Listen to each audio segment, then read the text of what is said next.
It is Locked On Jazz for the 19th of September.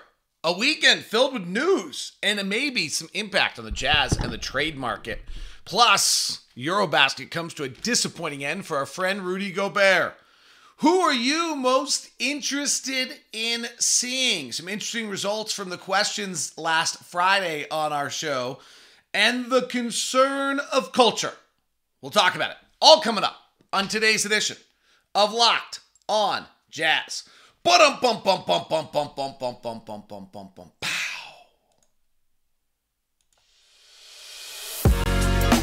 You are Locked On Jazz, your daily podcast on the Utah Jazz. Part of the Locked On Podcast Network, your team every day. How are you? I'm David Locke, radio voice of the Utah Jazz, Jazz NBA insider, and this is Locked On Jazz, your daily podcast on the Utah Jazz, giving you insight, expertise, geeky numbers, and hopefully making it way better to be a Jazz fan each and every day. Thanks so much for making Locked On Jazz your first listen of the day. Our question today in YouTube chat involves Becky Hammon, who won the WNBA title in her first year as the Las Vegas Aces coach. When do you think Becky Hammon will be an NBA coach? That's the question I've got for you. And if you want to really call your shot, who's it going to be that she replaces?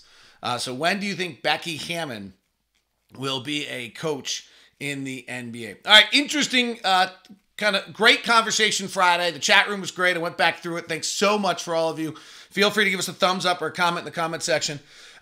Really appreciate all that communication on YouTube, or always feel free to hit me at DLocko9 on Twitter as well. That's just as good a spot to hit us. So there was a lot of news this weekend. Juancho Hernan-Gomez dropped 27 points, hit 7 of 9 threes, and Spain defeated France. And, that was, we're keeping an eye on just because we still love Rudy. That's so important to Rudy. They fall short again, kind of crushing.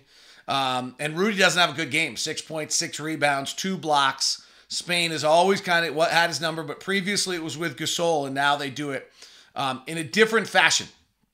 And so that's got to be super disappointing to Rudy. The big news of the weekend was that Dennis Schroeder gets traded or gets signed by the Lakers. So he's going back to play for the Lakers.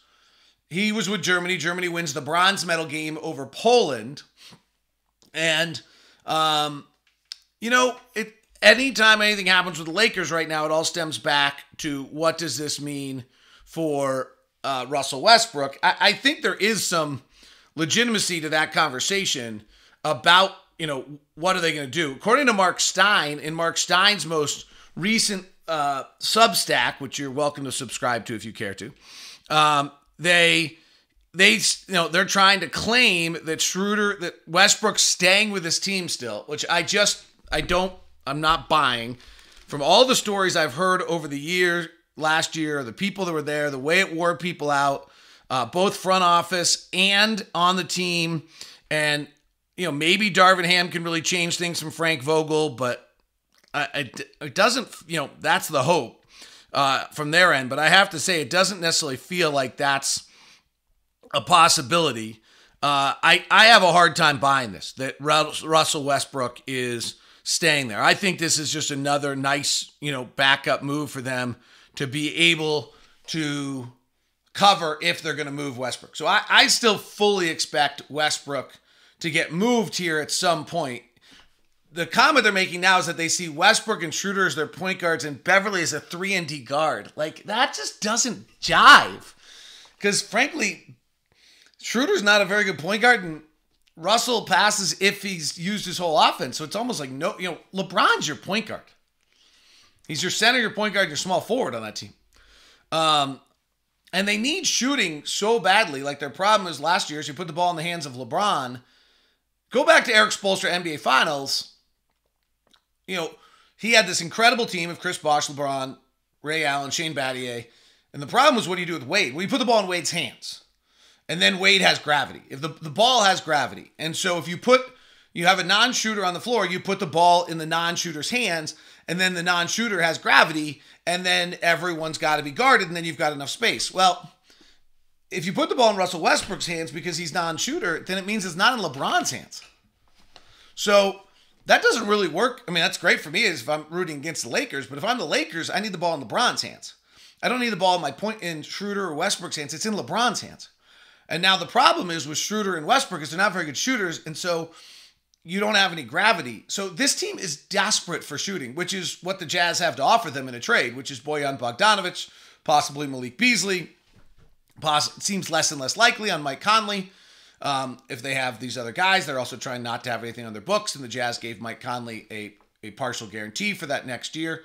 So it still feels to me, despite all the spinning, that Westbrook gets moved. Now, it's got to happen fairly close. We're literally 7 days away from, a media day here. So this feels like a big week ahead of us right now on whether or not some of these movements happen between these teams. There's still the Indiana deal. Buddy Hield, great shooting. Miles Turner spreads them out, pretty good shooting. Like, that's a real deal.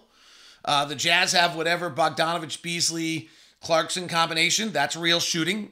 Both of those improve the Lakers a great deal. So the only thing that's holding this up is clearly whether the Lakers are willing to give up enough. And, the Lakers are probably playing a little bit of chicken here the way the Knicks did. Well, there's probably nobody else who's willing to make these deals. There's probably no one else who's willing to give up an unprotected first, so I'm not giving up two to figure it all out. But we'll see. But it does lead me to still think that a deal's getting done and that Schroeder's actually there. Well, he didn't have a very good year last year, frankly. The minute Boston moved him, there's a reason he was being signed in September, not in July. So let's not overplay who Schroeder is either. But when Boston moved him, things got better, right? They moved him. The ball started to move more.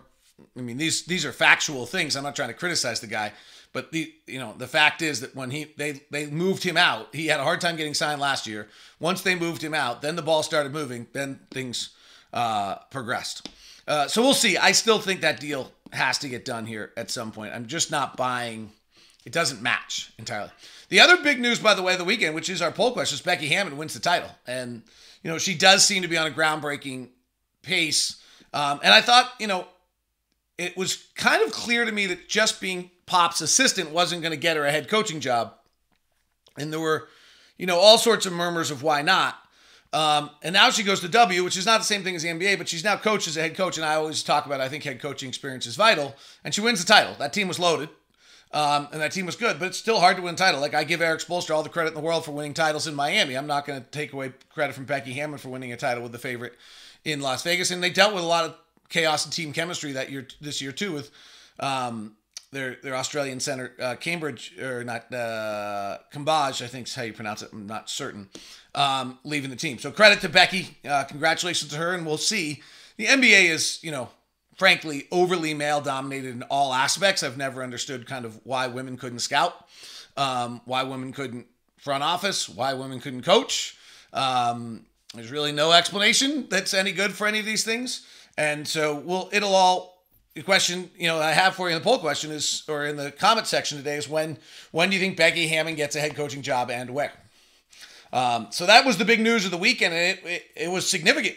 Like, good for Juancho Hernan-Gomez in Spain.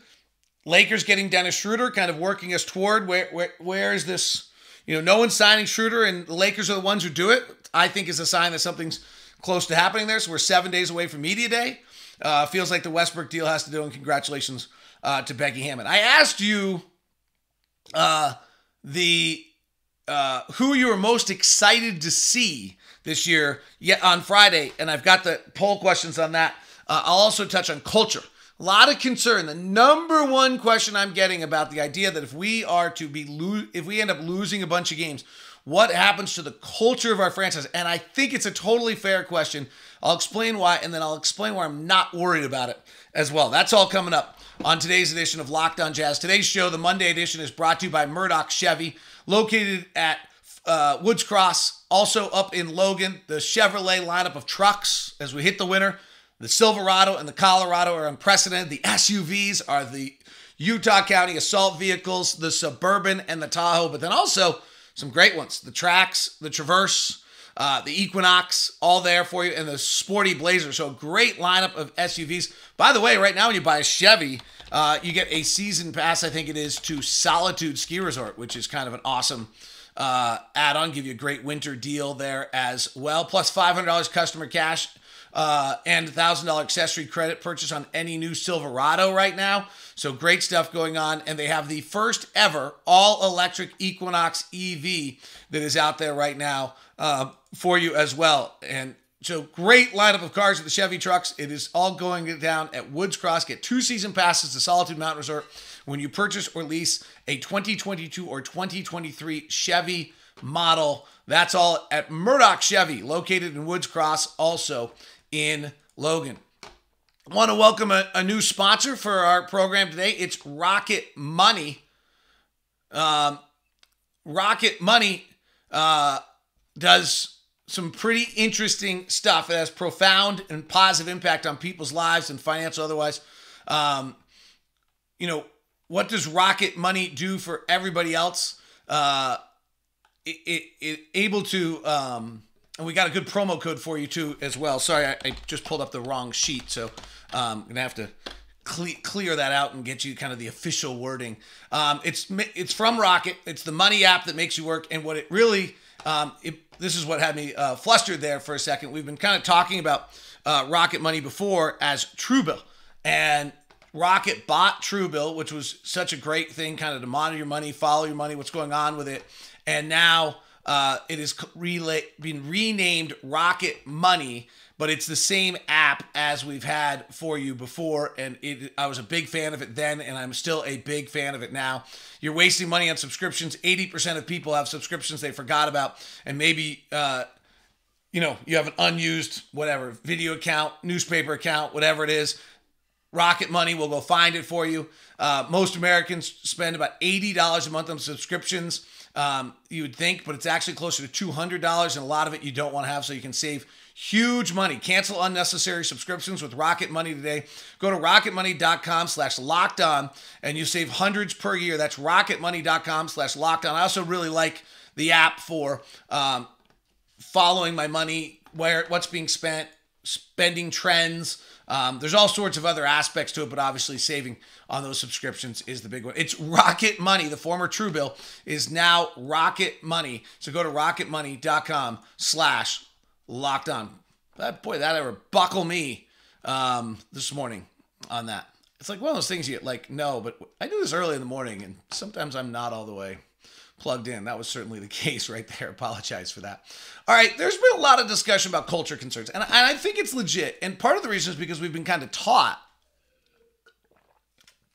through Jerry Sloan and through Quinn Snyder and through Frank Layden that, the Utah Jazz are special. And Dennis Lindsay used to talk about the Utah Jazz DNA, and that there was a certain way we played, an approach we took in all those winning years, and that that's kind of the essence of who we were as a franchise. And now as you suddenly hear about me talk about whether it might be changing your mindset from a season from 9 months to 36 months or 9 months to 48 months, and I might not be entirely accurate on that, but that's just kind of the way I'm going about it. And it's this feeling of well, wait a sec, but then we're not who we said we were, and then our culture falls apart. So I think this is a really fair comment for a Jazz fan who's followed the team for a long, long time, and kind of the things that we bang our chest about is how few losing seasons we've ever had, and how rarely we've ever had a bad year. I think it's rightful concern. So I don't want to dismiss this at all. The two things I would say on this. One is, I do think that culture is largely dictated by individual players rather than franchises. So when you get Steph Curry, the Warriors culture becomes amazing. Joe Lacob likes to take credit for it, but you know what? They had Monte Ellis before, and that culture wasn't great. And then Steph Curry comes in, and he's really one in a million. And, the Spurs culture and Popovich is great, but Tim Duncan and Manu and Tony were really, really special people. And Pop was the right guy for it. I'm not trying to dismiss that. I do think the coach matters. I'm not. And Giannis has changed Milwaukee's culture by the way he plays. And so I do think the individual players that you acquire along the way probably have a bigger impact than long-term franchise existence as culture. Now, it's an interesting question, right? Because Orlando just can't seem to win, and Sacramento can't seem to win, and it's easy to pin that on something culturally about those franchises and what they're doing. The other one I would say, in the little bit of time we've spent with Will Hardy, he's just not going to let this thing run amok. And that's probably the question. I think that was the criticism of the process under Sam Hinkie, whether rightful or wrongful, that there's no structure, no order. Jahlil Okafor went and got arrested, and people just kind of freaked out that this was, they just let the young guys run amok. There's no chance, having spent time with Will Hardy, that they're going to run amok. And Will Hardy's going to try to win as many games as possible with the roster that he is given. He doesn't. Again, I've spent limited time with him. I don't want to act like I have any great insight to who he is or overplay my hand here. But this guy, I can tell you, is not interested in trying to live his life to get the rights to a draft pick. That's just not, if it happens, it happens. But the task at hand each and every day is to improve as a team, to improve as a unit, to improve individuals, and to win basketball games.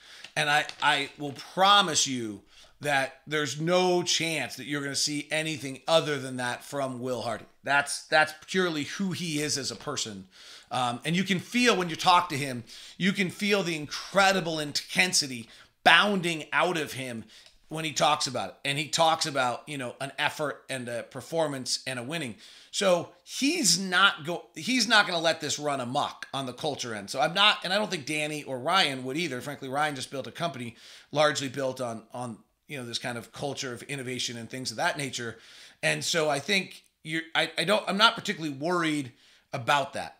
And I'm not worried about it kind of from, one, the franchise standpoint, and two, the head coach standpoint.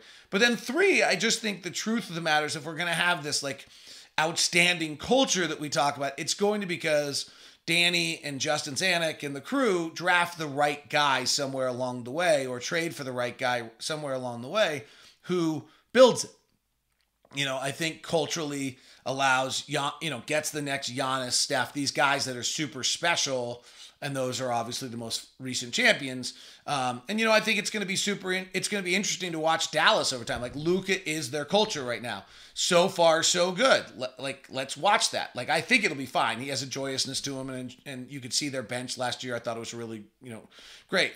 Jokic is the culture in Denver, and Jamal Murray's going to return and probably want to take a little bit of that. But these dominant individual players, I think, do become the culture, and even the greatest coaches in the world are going to have a hard time preventing them from having that impact. You can try to do all sorts of things, and the thing I would actually say, I thought maybe if we look back at the Quinn Snyder era, is that Quinn became the culture, and at some point you actually are better off probably having the players take a larger leadership role in this league than the coach. But because Quinn started when it was so small, or so, we didn't have any people and built it, and it really became the culture of Quinn. And then as Rudy and Donovan kind of juxtaposition to try to figure out where they fit, and Mike Conley's leadership was much more passive, then it almost became a void because Quinn tried to let go and nobody really stepped in. So it's going to be, Will's going to build this thing up, and he's going to build that culture and be and he's not going to allow it to be run amok wildness. You're not going to just see, loose basketball. You're not going to see not playing hard. You're not going to see pure, if you see poor execution, it's going to be because of youth, not because of lack of effort. And then the question is going to be, over time, do we draft someone? Do we acquire someone who can kind of lead the group from the player standpoint in that? It's also where I think Mike Conley might have an interesting role this year. Mike is such a great guy, does everything right. It may be that Mike Conley really has a role in this team as we go through this stage this year of being a part of it and being that veteran, that there are so very few good veteran leaders in this league. I always laugh. Why do we think a guy who's been traded 3 times, moved around the league, lost faith in most franchises, is going to teach our young players to trust the franchise? That's just not going to happen. But Mike is a little different. He's just such a high quality individual. And is so sincere in his concern for others that he might be able to be a little bit of a leader inside this group this year and keep the progress going and have a real value to the franchise in this individual season for the long term. So we'll see on that. All right, who were the players you were most excited to see this year coming up? We'll get your results on that, how you feel about it. It is Locked On Jazz, your team every day, your daily podcast on the Utah Jazz. The vote totals from Friday's show on players you're most excited to see. Agbaji got 5 votes, so he is the number 1 player, the 14th pick of the NBA draft, out of Kansas, grew up in Baltimore, Maryland, then moved to Kansas City, played all 4 years at Kansas, got better each and every year there. We'll get into who he is a little bit more in a second, why fans are so excited. Lauri Markkanen was the second, and welcome to all of our friends from Finland. Got a bunch of new viewers from Finland. Love it when we add a foreign player. I don't know if we'll keep our French fans and our Spanish fans from over the years. But the international component of this league leads to us having new Finnish fans. I've got some interesting family ties to Finland too. So any of you who are from Finland and you are listening, email me at dlock09@gmail.com and I'll share with you an interesting little tidbit or two about my family history and how it ties to Finland. I don't need to do this on the show right now, but I think it'd be, if you're curious, I'll tell you that. Foncecchio, the Italian who had such a great Eurobasket run, is gets the third most amount of votes for players that fans are most excited to see. And then Walker Kessler, the 7-footer out of Auburn, acquired in the Rudy Gobert trade, started his college career at North Carolina, got caught in COVID. Then when wasn't sure about what was going on COVID, grew up in Atlanta, Georgia. Both his dad and his brother played for the Bulldogs. He didn't want to go back to Georgia, so he went to Auburn to be able to be close to home, depending what happened. Then Sexton, Beverly, and Vanderbilt each got a single vote in the process for players you're most excited to see. So let's go dig in on Agbaji a little bit. I'll dig in more as the week goes on. It's part of the reason I think people are so excited for Agbaji. He's 6'5" with a 6'10" wingspan and 215 pounds. So he has that great NBA body. I always say this about scouting players, and we do have that great podcast, Locked On NBA Big Board, for your second listen. The one thing I always like about NBA, when I'm wondering whether a guy's going to make it in the league, and both Walker Kessler and Agbaji fit this, is, okay, find their comp. Your first comp will always be a Hall of Famer, and then that's not very likely. And then your second comp's an All-Star, and then that's not very likely. And then the third, do you have a third, fourth, fifth, sixth, seventh, eighth comp for a player that actually is just kind of normal, like just a regular, really, really good NBA player?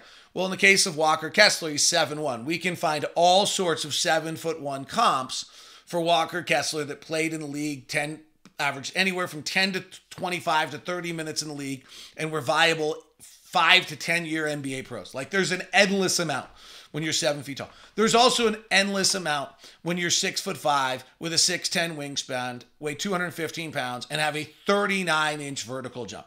Like, that's beautiful.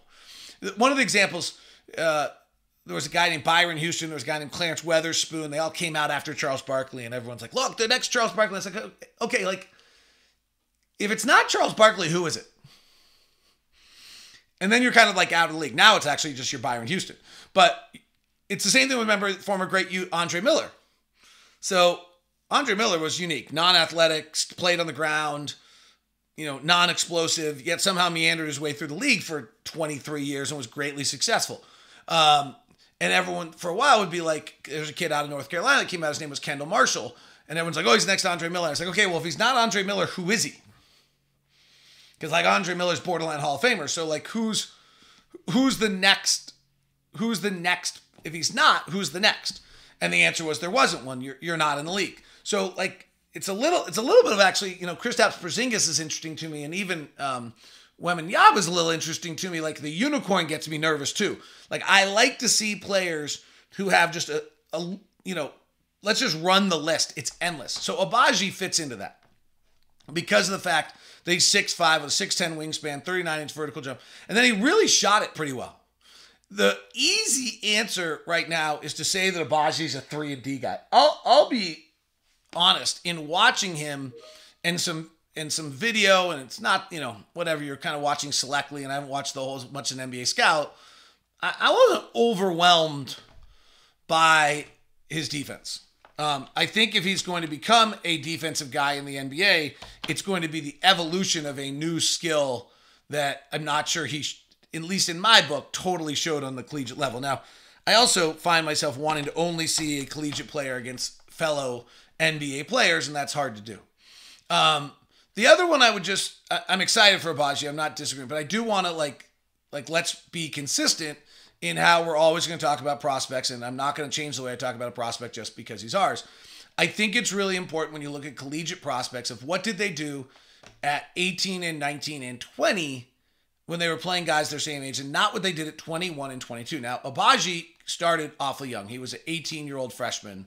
So he's not like he's one of these kids who stayed back a year. His freshman year, he played 22 games. He averaged about 20 minutes a game, 25 minutes a game, which is a lot. He averaged 8.5 points and 5 rebounds. So he was impactful in limited time, shot 31% from three. His 19-year-old year, he had played 31 games. He played about 33 minutes, which is just an awful lot. So immediately you can tell to Bill Self he was a vital piece of what they were doing. He averaged 10 points and 4 rebounds and 2 assists, and he shot 43 and 34%. This is the kind of comp you're to me. The last year where he plays 35 minutes, he's 21 beating up on 18 and 19-year-olds. That year is less interesting to me. I know it's the one everybody's excited about. He shot 41% from three. Danny talked about he got better every year. He should get better every year. He got older every year against younger players. His three-point shooting over the 4-year stretch is awesome, 31 to 34 to 38 to 41. That's really exciting. And so I think the free throw number jump in his game is the one that jumps out to me the most. He went from taking 36 free throws to 49 to 74 to 152. That's awesome. That's also, I think he became bigger and stronger and more physically developed than the young kids he was playing with, and he overpowered them.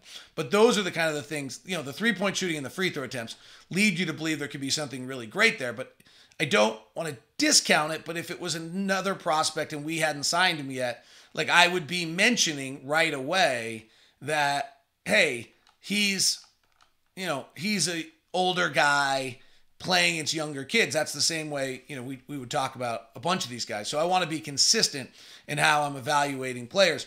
But the great thing, so that's the cool, the Jets side of this. Let's wait and see a little bit. It's probably why he went, but he went 14th. He didn't go 5th. It wasn't like when Wesley Johnson did this after transferring to Syracuse and everyone got all excited and it was like, okay, except for the fact he's doing it at 22. I do like something else. Another kind of concern I have on draft prospects is when someone's just bigger and stronger and taller than everyone else. So this is, we actually now have him on our roster. Stanley Johnson was this guy. He was just so big and so strong and so much more physically imposing than everybody that you could watch him come out of LA, out of high school, and he was just powered everybody. And then he got to Arizona, he just powered through everybody, and he got into the NBA, and you're like, I don't think he's going to be able to do that. Agbaji's game has more depth to it than that. And that's, again, where the great thing is just these numbers like 6'5", 6'10" reach, 35, whatever inch vertical. There's a ton of those guys. That's a successful NBA player. So there's no question that this is a script for a player that can be very successful and an NBA player. And I think the minutes played at Kansas is really interesting.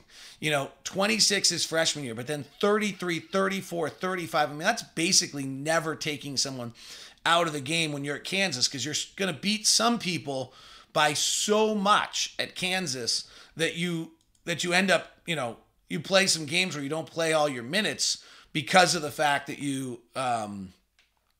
because you're winning by so much. So for a guy like Agbaji to have, be one of the all-time minutes played guys is really a telling comment about what he can do and what he's capable of doing and being at that level. So that's pretty exciting. I think that tells you what Self said. And the other one I would point out on Kansas that's really exciting about Agbaji also is that you don't, wing players at Kansas often get lost.